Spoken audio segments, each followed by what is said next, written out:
Hi, everyone. Legislate Mac here.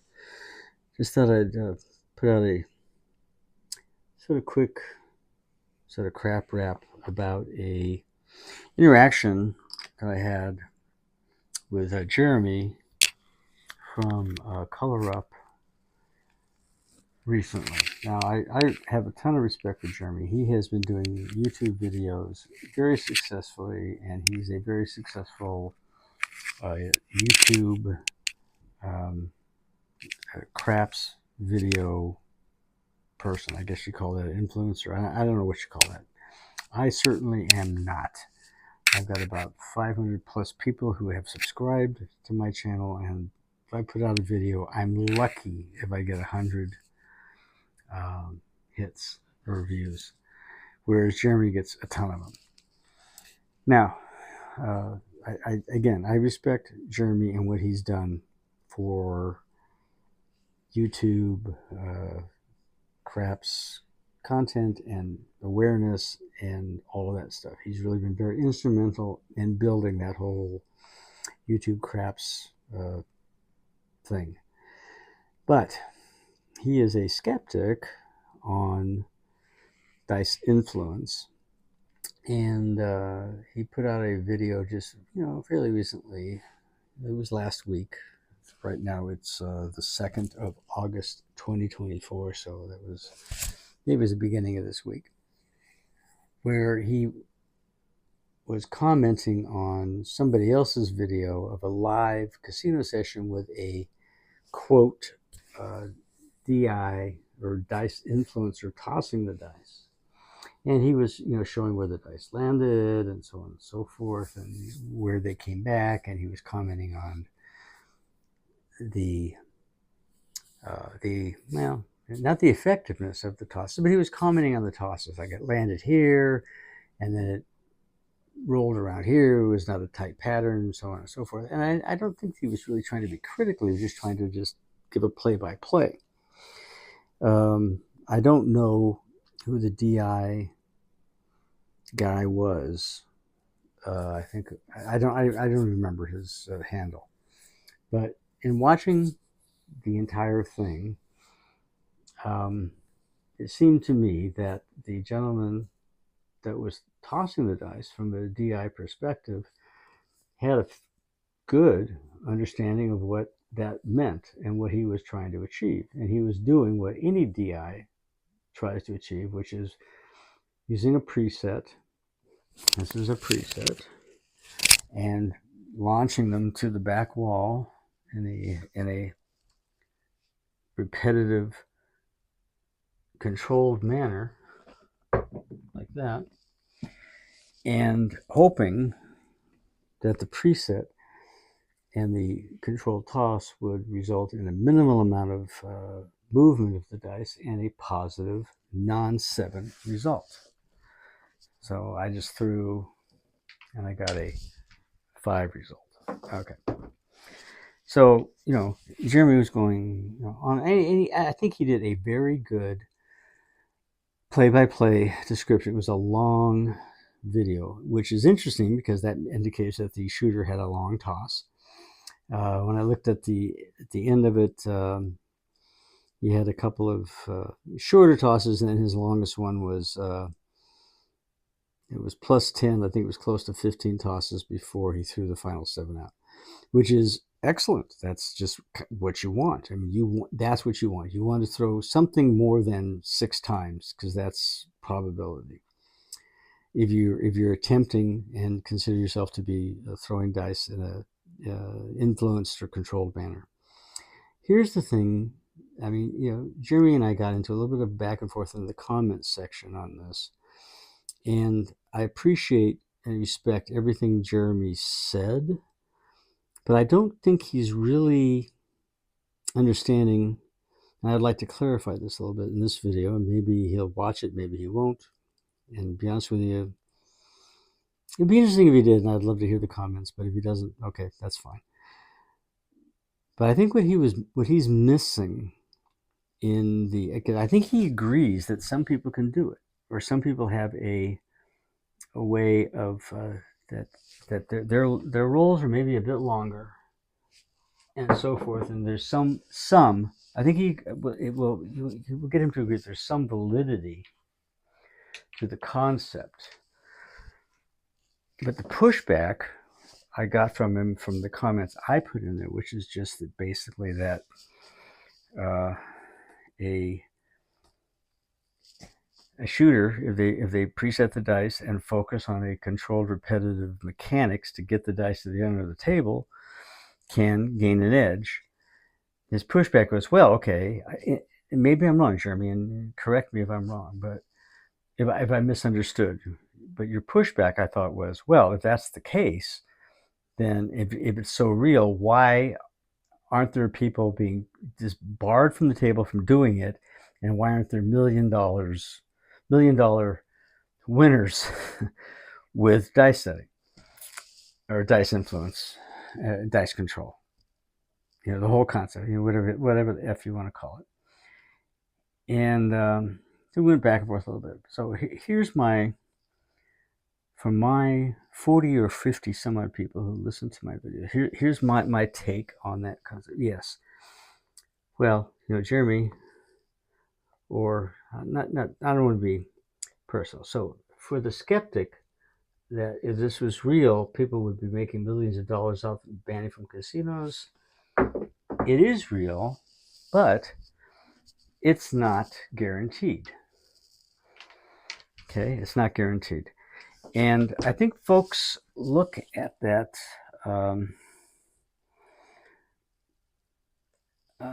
the idea of dice influence, or what is called, you know, dice control, as something associated with the strategy concepts that have been around for ages, that this strategy will win you and beat the casino.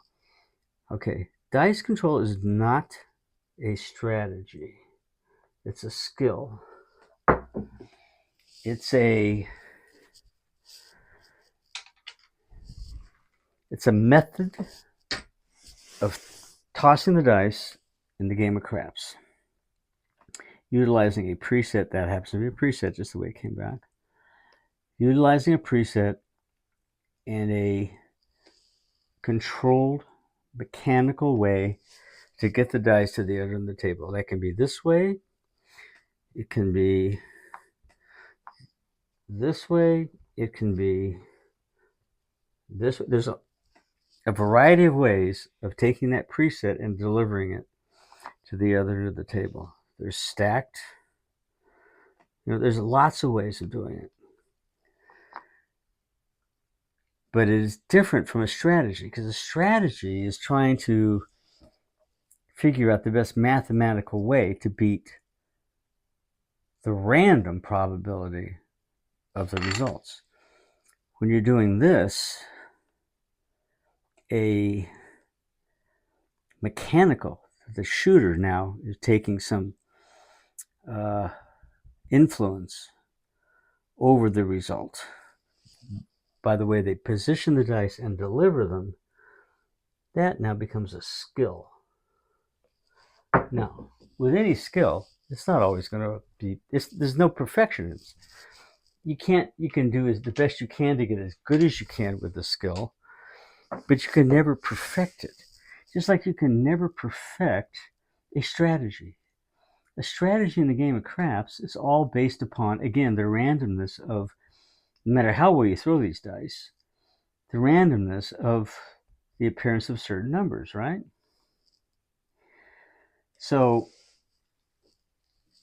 I will respectfully just end the discussion that I had with Jeremy. And again, tons of respect, brother. I just absolutely respect you a ton for what you've contributed over the years. There's a 7. Okay, it was a decent toss, but there's a 7. Is the difference between utilizing strategies to defeat the random tossing of dice versus the skilled approach to producing an edge over the random results of dice in the game of craps. So let's just look at that. If over time random results should result in no more than 6 tosses before a 7 in infinity, but because I can, through skill, influence the way a preset lands and results, that gives me a better probability than 6.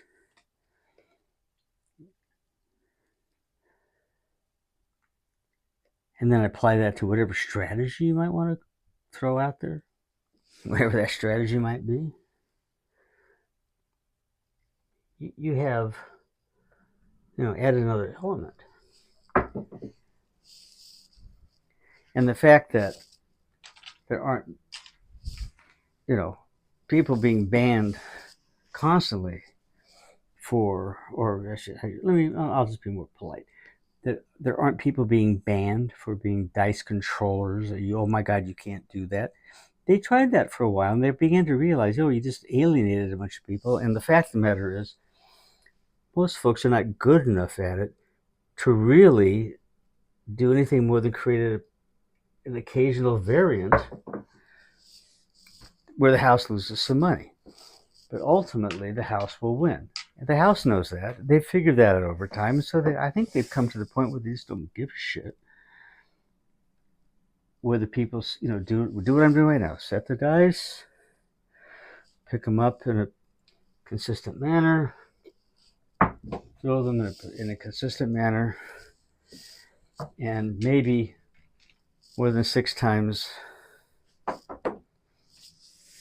produce something other than a 7. So, it's interesting, to me that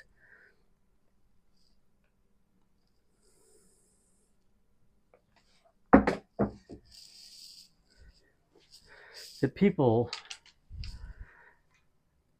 get all, jiggy about, whether dice influence is something that can be done or not. I mean, why the fuck would you care?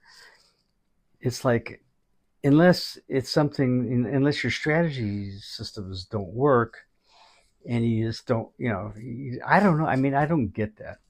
Why wouldn't you at least look at what it is and implement it, work on it a bit yourself, and judge for yourself whether you might be able to incorporate it.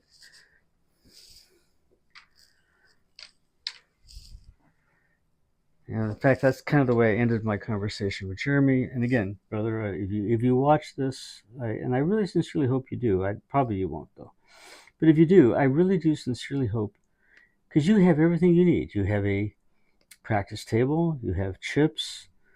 You could learn basic sets. You could learn some basic grips, and you can toss the dice.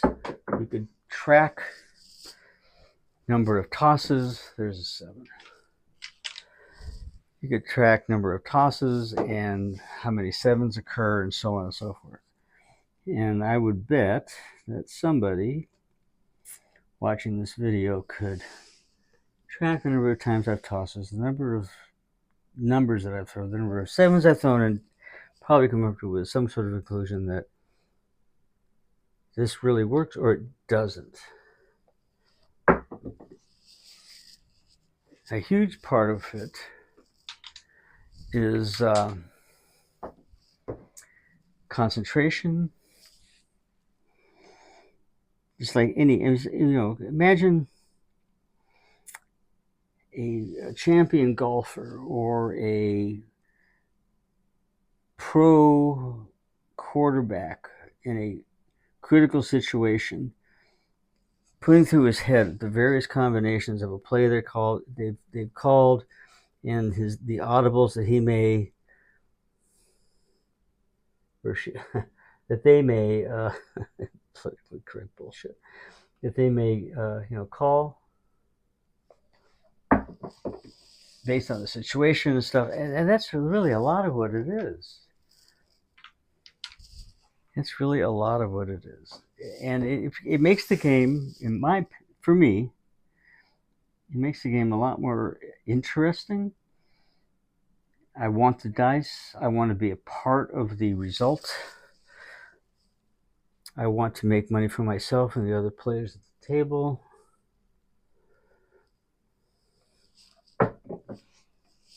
That was a gorgeous toss. That was an absolute control toss. That was right. I mean, that's the holy grail right there. You don't see. Here's the other thing. Again, it's a skill. No matter how hard you try, there's going to be, the absolute perfect toss is only going to happen rarely. But the preset of the dice and the getting the two cubes to work together and land and sort of do the same thing together can, if you get a little bit of luck, result in box numbers, or at least not the devil.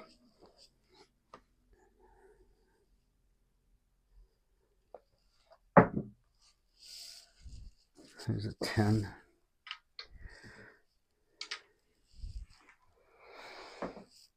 So, Jeremy, I'm going to say, Jeremy, my friend, I hope you would consider me a YouTube dice guy friend, because I really do respect everything you put out there. But just, be a little bit more open-minded about the concept of dice influence. And give yourself an opportunity to learn about it. Try it. I know you've read some books about it. You've mentioned, in the response you gave me, you talked about the Gold Touch, Dominator, Scobletti books. So obviously you're aware of them. All those books, and there's a few others, good books. You can learn everything you need to know to work on this on your own for free just by reading a few books. You don't have to take a class by anybody. For sure, don't take anything to do with. Well, I shouldn't say that. There's some people out there that I would say don't take. No, but I challenge any of you folks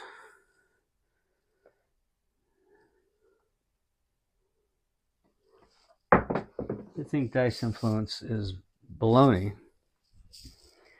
to try it. And my guess is that you're either going to get bored with it and you're going to stick to your strategy for stuff, your hedging concepts and all that crap. And that's not crap, I'm sorry, but that approach. And you're going to say, well, dice setting is too much trouble. I don't have any way to practice it, so on and so forth. I'm going to go to a casino and I'm going to do this, that, and the other. But that's great. But when you see somebody who you can recognize is tossing the dice in a manner that indicates that they're picking up the dice in a controlled way, they're putting them on the table in a controlled way, and their mechanics are repetitive, you might want to bet on them.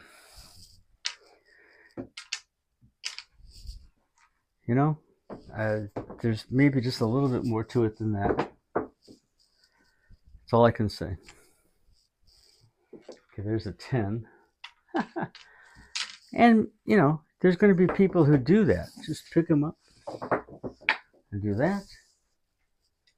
There's a yo who could have very long rolls. But will they consistently have them versus somebody who pre-positions the dice? When I say consistently over, the infinity of their craps playing lifetime. Someone who throws the dice in a controlled, mechanical, repetitive manner. I believe that will avoid the 7, minimize the occurrence of the 7, and maximize the occurrence of box numbers or non-7 numbers. I'm just starting to have fun. There's a 9. Anyway, okay, I'm going to shut up now. This is a long video, I'm sure. 20 minutes. For all of you out there that listen to all of this, thank you. And for any of you out there who are skeptics about dice influence, let me know. Let's talk. Happy to talk to you about it. And I really would like to understand what where the skepticism comes from. Because even in that video that Jeremy did about dice influence, at the end of it, he said, well, I kind of guess it works, but I just don't understand why, if it works, people aren't being barred from casinos and aren't making millions or aren't making millions of dollars. And I don't think that's what dice influence is all about. It's about regular folks playing craps, giving themselves an opportunity to have a little bit longer than the average hand consistently. That's all it's about. So with all that, I'll say, as I always do, remember, luck has got very little to do with it. Stay safe, stay happy, stay healthy. Mudslide out.